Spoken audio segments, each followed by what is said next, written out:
नागपुरातील रवी भवनात जे आहे ते LPG जे आहे गॅस सिलेंडर उपलब्ध झाल्याने एक दिलासादायक बातमी जी आहे ते मिळत आहे। एकूणच जर बघितलं असेल तर ज्या पद्धतीने तुटवडा जाणवत होता आणि त्यासाठी जे आहे ते रवी भवन परिसरात जर बघितलं असेल तर मोठ्या प्रमाणात जे आहे ते VIP असतील येत असतात, मंत्र्यांच्या या ठिकाणी बंगले आहेत आणि त्यासाठी येथे रोज जे आहे ते पाहुणे येत असतात। यासाठी जे आहे मोठ्या प्रमाणात या ठिकाणी तुटवडा होता आणि यासाठी पर्याय व्यवस्था म्हणून इलेक्ट्रिक शेगडीचा वापर जे या ठिकाणी सुरू होता।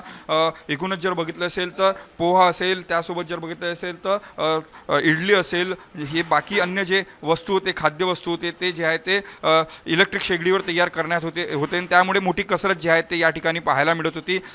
काल जे आहे ते यांना 2 सिलेंडर मिळाले आणि त्यामुळे एकूणच जर बघितलं असेल तर यांना जे आहे ते जे कसरत जे करावं लागत होते ते कसरत आता कमी करावं लागणार आहे। आपण बघू शकता की भारत जे आहेत गॅस सिलेंडर यांना उपलब्ध झालेला आहे। असे 2 सिलेंडर एकूणच जे आहे ते उपलब्ध झाल्याने जे आहे ते यांना दिलासादायक जे एका अर्थानं बातमी आहे। आपल्यासोबत बोलण्यासाठी रवी भवन येथील कर्मचारी, आपण त्यांच्याशी संवाद साधूया। काय सांगाल, आता 2 सिलेंडर मिळाले आणि दिलासादायक बातमी आहे, काय सांगाल? आता आपल्याला सिलेंडर मिळाले आहे सर। आता आपण काम चांगल्या प्रकारे करत आहोत आणि आपल्याकडे 2 शेगडी पण चालू आहेत। आता इलेक्ट्रिक शेगडी सुद्धा आहे दिसत आहेत, असं काही दोन्ही पण काम चालू आहेत आपले। काय जे कसरत तुम्हाला जे करावी लागत होती मागील आठवड्यापासून, ती कसरत आता कमी झाली असं तुम्हाला वाटतं? हो सर, आता कमी झाली आहे। आपण आता ऑर्डर देत आहोत, वेळेत बरोबर देत आहोत। आता काय नवीन मेनू आता तयार करायला सुरुवात केली आहे?